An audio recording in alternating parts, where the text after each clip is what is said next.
Welcome to the podcast, Design Your Success, the podcast where human design and business meet.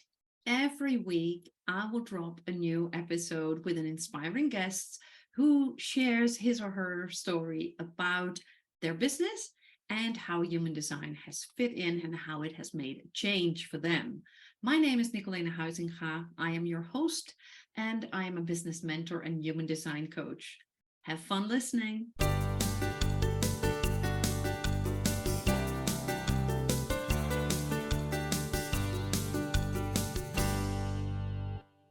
Hey, you guys, welcome to another episode of the Design Your Success podcast, the podcast where human design and business meet. And today is a very special day because I have someone as a guest who I met a couple of years ago, long before COVID.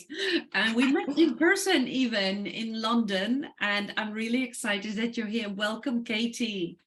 Thank you so much, Nicolene, for having me. I'm very excited to be here. Yes, so am I. So please introduce yourself to our listeners. Hi, everybody. So as Nicolene said, I'm Katie.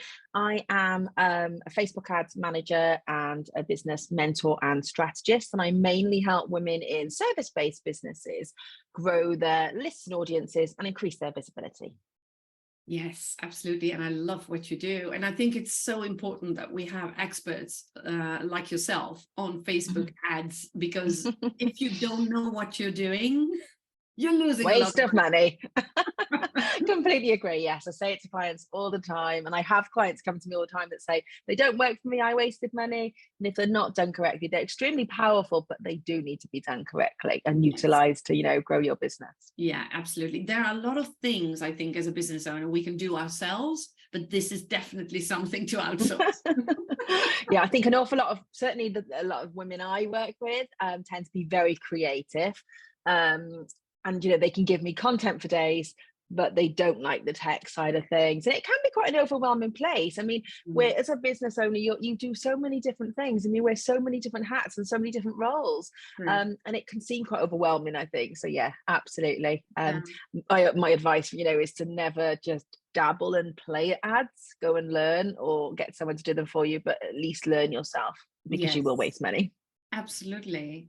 So you haven't always done this, No. Yes. So could you share your story of how you became an entrepreneur and how you got into this line of business? Yeah, absolutely. So I started my first business when I was 18. I left school after in the UK A levels.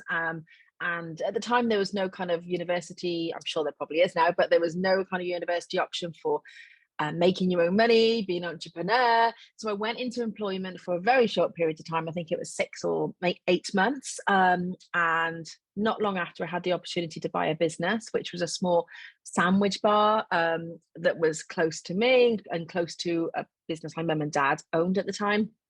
So I kind of said, yeah, why not? Brilliant. Bought the business and absolutely loved it. Run that until I was 21 and introduced some other options and deliveries and catering, always trying to kind of push the boundaries and create more.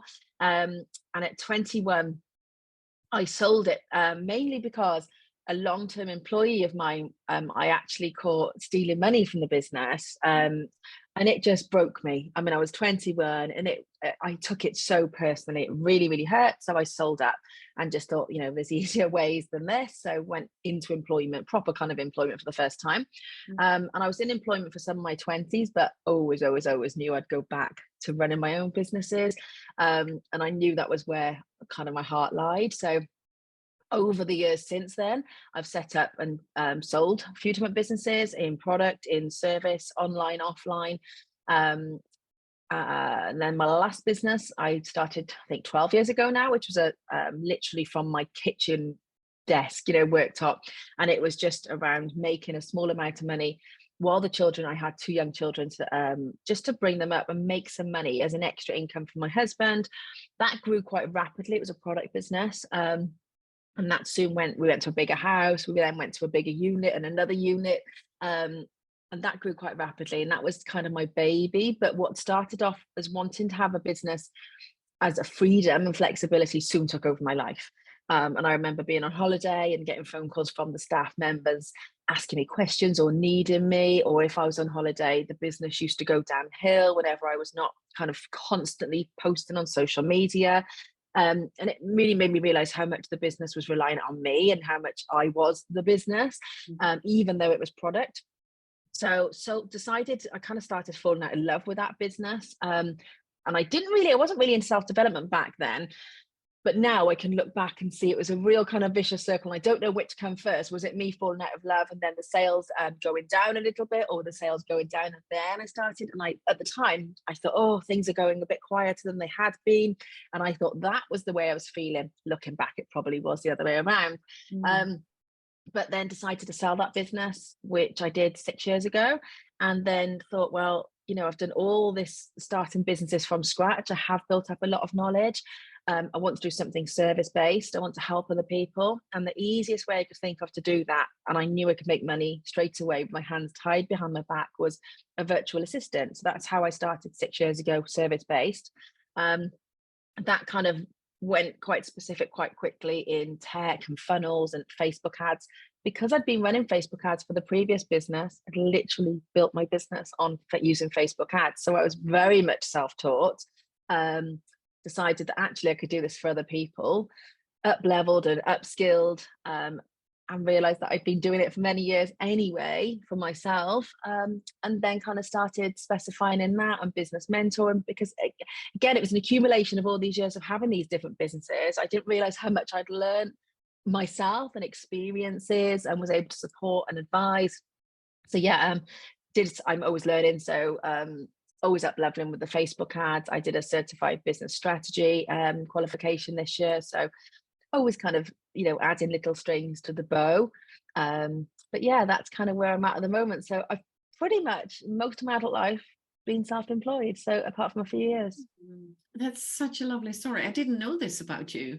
I didn't know you have been running a business since you were 18. Oh my goodness. It's a long time. It's a long time, but it's lovely and it's so wonderful, and because you are a 1-3 generator in human design, so am I. But you just shared is living your design, is absolutely living your design. That's interesting. As a generator, you need to wait to respond. And basically all you did was responding to a situation and then creating something new. And like you said, I'm always learning. That's the one in your profile. Okay. The one is the investigator, is always learning, always gaining new knowledge, always gathering facts and information and building on that. So that is just wonderful. And another element, and that's the 3 in your design, that is the explorer. And that's the person who experiments and tests and tries. And now what you're doing basically is sharing all your knowledge and experience, and you're sharing that with your clients. So it's all very aligned with your design. Even amazing. I love that. But it's very aligned with your design, and at least with your profile lines, and also by being a generator. So I absolutely love that story. Fantastic. I love hearing more about, human design. So I find that really interesting, how you can pick out what kind of ties into my story as well, even though you didn't know all of that. So yeah, it's amazing. Absolutely. So when you think back, because you've been in business for quite a long time. Yes. What were the hurdles that you came across, and how did you overcome them? I think a lot of them were mainly self-belief and holding back, something we all hear probably a million times a day, and questioning and worrying about other people's opinions far too much, not having the belief. I always knew I could make money. I always knew I could run businesses, because I have done that. So I've proved to my brain enough times, I think, that I can do that. It's how far I could push that belief.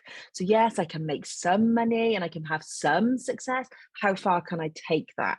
And I think that was the one for me. And fear of failure has always been, from what I've said there, it sounds much more like fear of success actually that comes up, but I would openly always say more fear of failure as well. The what if. And it's taken me, I'm now 42, and I'm in a much calmer place. I'm in a place where I kind of think, well, what if, let's just let's go for it. Let's see what happens. And I'm much more relaxed in the whole process, I think, as well. So it Yeah. took an awful long time in this business, for me to go VAT registered again, because I'd been VAT registered in my previous business. And I think I had so much negativity around that business because it took me a long while to get past. When I sold it, I kind of felt that I'd failed, even though I'd started it from scratch with £500 investment for stock, and I'd grown it, to multi six figures, and then sold it for a decent price. I kind of still felt that I'd given up on it. And I'm not much of a quitter. And I had that kind of belief in my head that I'd quit, that I'd walked away, that I'd failed. And it took me a little while to kind of get past that and look at it and reframe it and look at it from a different angle of, actually, you did start this from scratch. You've sold it for a profit and you've got this experience to actually go forward with.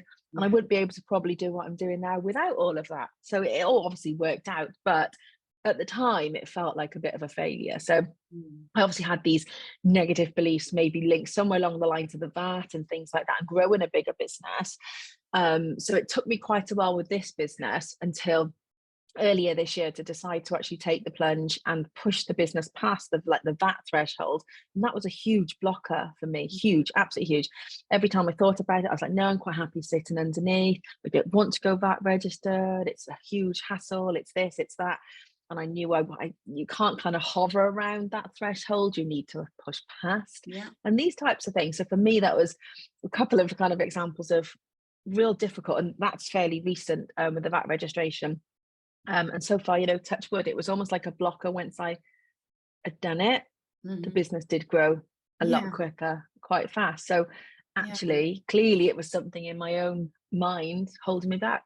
Yeah, it's so very often it's mindset, right? Yeah, absolutely. And I absolutely love it when people become aware of the mindset thing and then shift it, because we can shift it, even though many people think it's very hard and they're trying very hard and they try to be something that they're not.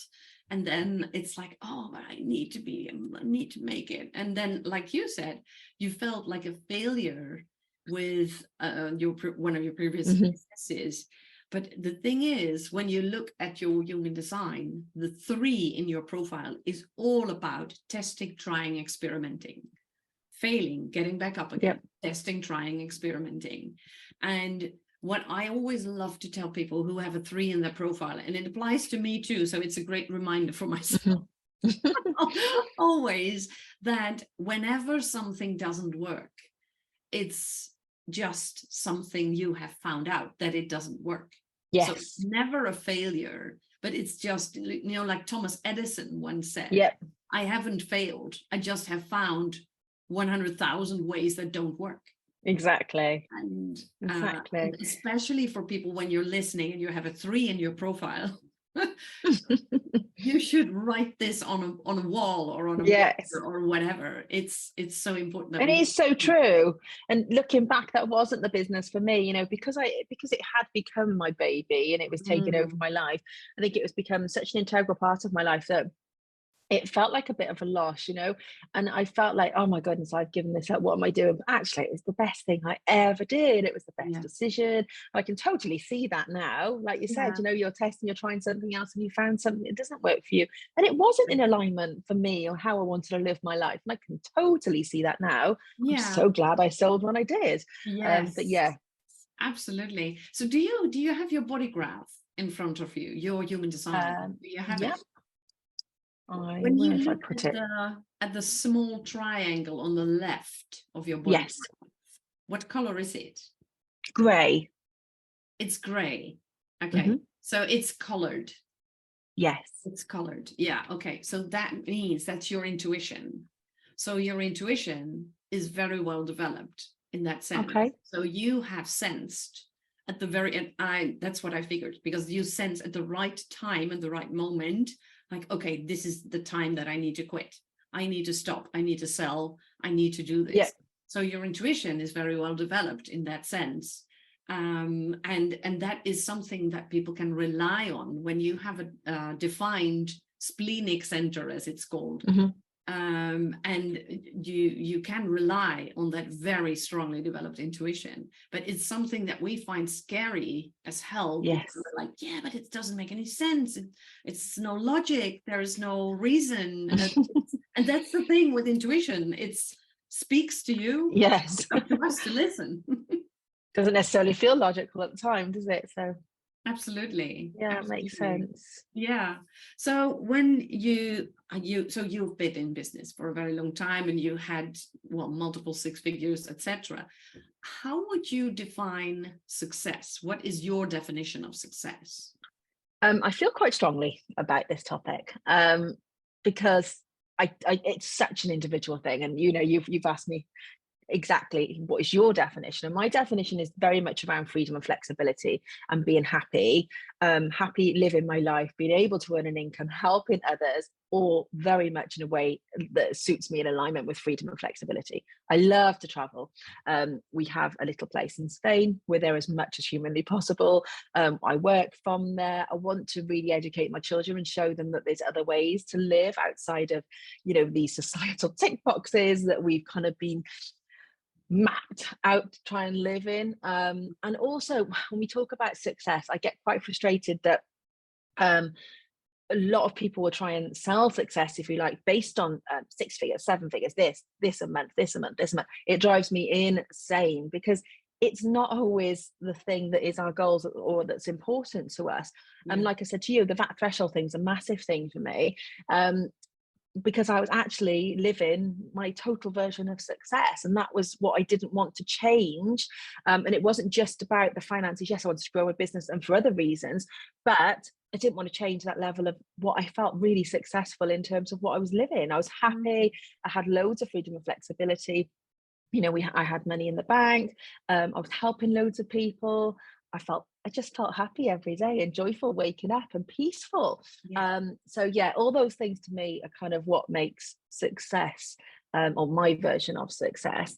And I just don't feel that the emphasis should be on external factors and other people's version of success kind of affecting that, if you like. It's something that I feel quite kind of strongly about, that it needs to come from you internally.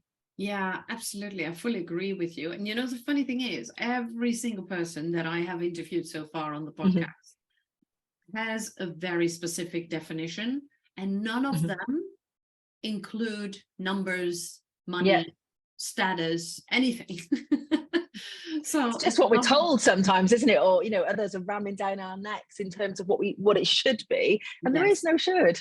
Yeah, absolutely. I fully agree with you. Last year, I went to a networking event, a very, I would say, traditional networking event, and I met several people, and especially men. And of course, men, when you're listening, this is not to bash you, but the men who were there at the networking event, when they introduced themselves, the only thing they could talk about was, this is my turnover, these are my clients, I have so many people as staff. I was like, I don't care. I really don't care. I want to know what makes you tick. Why did you choose this business? How happy are you? How happy is your family? That's what I want to know. Yeah, exactly. Absolutely that. And the other things, I think, some of it comes with age, I think, as well, and an understanding. I've probably changed my outlook to a certain extent, and certainly a lot less materialistic in my 40s than I was in my teens and 20s and things like that. So it does evolve. But yeah, the bottom line is happiness, isn't it? I think, wow, if you're spending your life as happy. And also, I think for me, something else that I feel I don't want to be kind of regretting big decisions and things that I could have tried. If it's within my realm of possibility, then I'd like to kind of try them. Yeah, of course. And I think that, well, looking at your profile, your 1-3 generator, and of course, I haven't seen your entire body graph, but I can imagine the top center in your body graph. That's the head center. And I can imagine, and I'm guessing here, I'm taking a risk, but I love it, that it's white in your case. It is, yes. Yeah. Okay. So what that means is that you are open to many ideas and lots of inspiration, and bringing in new concepts and new ideas into your world. And then you check with yourself, like, okay, is this something that I really like? Do I want to be doing this? And then you move ahead with this. So having an open head is very valuable, because also what you said about showing your kids other ways. Yeah. That's very typical for people with an open head center. So when you meet people who have a defined center, which means it's colored, then people have like a fixed image of, okay, this is how I should make money, this is how I should run a business, this is, this is the way it should be done. And there's nothing wrong with that, as long as you're aware of that's going on, that's your system. But in your case, it's just wonderful to have the open mind, because it also helps you when you work with your clients, that you can see and bring in new elements, like, okay, oh, you're running a business like this, oh great, let's take this angle, or let's take this approach. And that's incredibly helpful in your line of business with your clients. Absolutely. It's so interesting. Yeah, that's fascinating. Really is. It really is. Whenever I get to see someone's human design, I already know when I talk to people, I know them really well, and they don't know me. So that's always the fun element in it, because it's always, and I always feel very honored and grateful that I get to see someone's human design, because it's sometimes it feels like I'm snooping around. Seeing inside, literally. Yeah. So I know, like, oh, you're sensitive to other people's opinions. Oh, you have irrational fears. Oh, you are sensitive to peer pressure or pressure to perform. Like, I know. You're literally reading me. Yeah. So that's the fun element. And it's always a moment where I realize, like, okay, I need to be aware of this, because it's very personal. And I'm always incredibly thankful and honored when people just hand me their design, like, this is me, tell me what it means. Internally. Yeah. So that's just wonderful. So speaking of human design, obviously you know a bit about human design, but how long have you known about it, and do you use it in your business? I probably don't use it enough. I've known about it a while. I always knew I was a generator. I follow a couple of, yourself and a couple of people on Instagram that share kind of bits, and I always find it really interesting. Just like you said, how to kind of utilize that in the way you would run your business, or do certain things, or make decisions and things like that. So I don't consciously necessarily, but maybe subconsciously, and you've said some things there to me that are probably more subconscious than I realize. I'm not realizing I'm doing these things, but I probably do. But yeah, it's something I enjoy learning about. So yeah, that's great. I think it, especially when you look at your line of business, it's really interesting to look at the human design element, because, for instance, one of the energy types, projectors, their strategy is to wait for the invitation. And when they start using Facebook ads, they need to tweak their messaging, because their best strategy is to wait for the invitation. But using Facebook ads, you're not waiting for an invitation. You're basically creating the invitation yourself. So it's really important that you tweak the messaging and make sure that it's appropriate for a projector, because what a projector needs to do is share the knowledge and the wisdom freely and without hope or agenda. But using Facebook ads is basically, broadcasting your message, and that's what a projector should be doing, but in a very specific way that is just without hope or agenda, sharing the knowledge, sharing the wisdom, and that's it. So it's intriguing to see how that works. So, for instance, selling workshop spots or training through Facebook ads won't be as effective for a projector if he or she is not aware of the dynamics around the way they're doing it. Wow, that's really interesting. I have to start asking clients. Yeah, definitely. So when you, and most probably, because you live your design like subconsciously already. So it could be that your clients, the clients that you attract, are generators and manifesting generators. Okay. So people who have the same kind of energy, and because people get attracted by a certain energy, Yes. right? That's how it works. And it's really intriguing to see how that plays out in your business. Most of my clients are manifesting generators. Okay, that's interesting. I'm a generator. I'm a generator. So they get attracted to me because the manifesting generators are the people who are multi-passionate, multi-talented, but they lack structure. And as a generator, I am all about structure. I'm like, okay, this is what we do first. That's what we do then. All about that. So but you attract the kind of people that are attracted to you. Yes, definitely. So yeah, that's really interesting to see. So before we wrap up this conversation, I would love to hear your top 3 advice, your lessons that you've learned, the things that you want to share with our listeners.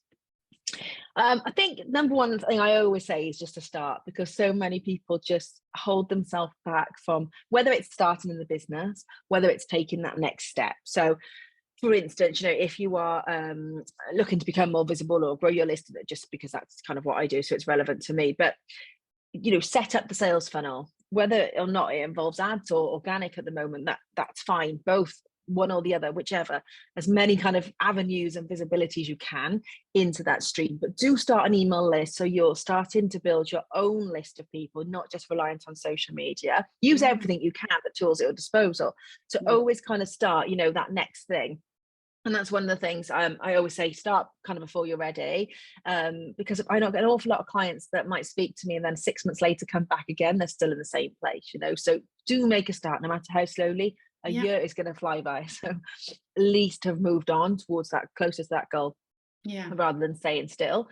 I think another lesson that I'm learning more and more and more the older I get is stop giving so much emphasis to other people's opinions and letting their opinions and energy kind of affect you. You are literally, it's your business. You can do things your way. You haven't got to do things the way other people do them. You haven't got to listen to people's opinions, certainly not the people that are not where you want to be or anywhere near. And we do it terribly with kind of friends and family, or we worry about friends and family's thoughts and feelings towards us, and actually nobody actually cares. And what else? I think visibility, getting yourself out there, and it is hard. It's horrible to start with. I was the person that wouldn't even put a photo of myself out there, hated photos of myself, and I've just had to get past it to a certain extent, because you will not build a successful business, whatever that success is to you, without being visible. It's as simple as that. You can be amazing at what you do, but if you're the world's best kept secret, nobody knows about you. So please, just whatever kind of forms and layers that means to you to be visible, and you can create a strategy around that and choose the layers that suit you and your personality and your human design and your energy and whatever works for you. But please, you have to be visible. You have to get yourself out there. And it is scary and it's horrible. Once you've done it 1, 2, 3, 4, 10 times, it does become easier. Even if you don't love it, it will become easier. And especially if you do it and you strategize in those ways that suit you and your personality. Yeah, you're so right. It's so true. When it gets easier every single time. I remember like 10 years ago when I did my first video. It's like a deer in the headlights. Me too. I'm recording a video and I feel very uncomfortable. Oh, it's horrible, isn't it? And I remember my first video was with my product business, and I remember I used to feel a little bit easier about it because I had a prop, so I had the thing. It wasn't me that I felt I was selling, even though they actually were buying into me as a person. I had a prop in my hands, and my mum and my husband seen it, and I think my husband said to me, "Smile more. You looked a little bit serious." And my mum said, "Put some more lipstick on. You looked a little bit pale." And that was that was the feedback. Oh my goodness! So going forward, I just always make sure I'm smiling and happy, which I am as a personality generally anyway. But yeah, absolutely, it does get easier. We promise you. Yeah. And the funny things, what you said about your second tip about, not caring about what other Mhm, people are saying about you. I think for you and your audience, your clients, when you look at the body graph and you look mhm. at the right-hand side, there are two triangles. And when you have the top triangle, it's the smallest one. Yes, So is it colored in your case, or is it white?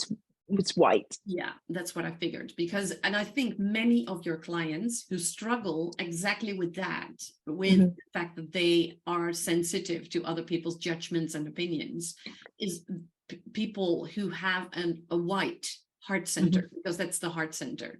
And the heart center is, among others, the place for the ego. And when it's mhm. white, it means that you're sensitive to other people's opinions and Yeah. judgments.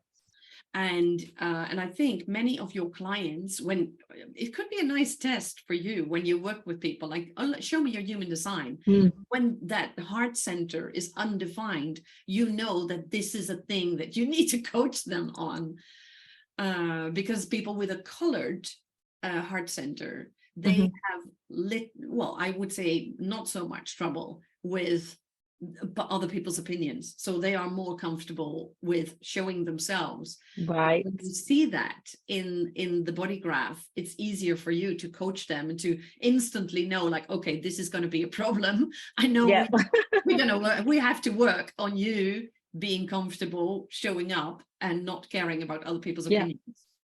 And it's an ongoing process as well, isn't it? It's never Of a done, course. and once done, something can set that off or trigger you. And but absolutely, yeah, something to definitely work on. That's really interesting that you can see actually it's something else more internal affecting people. Yeah. Yeah. So when people say, oh, but it's not working, oh, no, it's not working, Mhm. when you know that this is energetically, this is going on, and people are sensitive and are fearful of, oh my goodness, what will people think of me? And so it's an interesting element to add. I loved your tips. They are so good. And start before you're ready. It is a great advice, because many of us, and especially people with a 1 in their profile, Mhm. which includes you and me, because we want knowledge, we want more information. It's so tempting to go for another course and another course, Oh, absolutely, more absolutely. information. And I And could happily do that all day long. me too, me too. I Yeah. love learning. I love learning. But the thing is, the shadow side of the 1 in your profile is that you wait for too long before you start sharing your knowledge, because you think like, oh, I don't know enough yet. I need more Yeah. knowledge. Yeah. You literally like looking into me. So true. Yeah, so that's really, really interesting and intriguing. So thank you so much for Thank sharing you. your story and your knowledge, and it's wonderful. We're going to share all your details in the show notes, so people will be able to Fabulous. contact you, and they should, because you're an amazing queen and what you do. And I'm definitely gonna be in touch with you when I launch my academy for human design in business, which is all about courses about human design and how to apply it in business, because I'm Amazing. definitely going to need some ads for that. Fantastic. I look forward to it. Excellent. All right. Thank you so much. And Thank you for having me. thank you for listening to this episode. I look forward to hearing your thoughts. So please let us know and subscribe so you will never miss a next episode.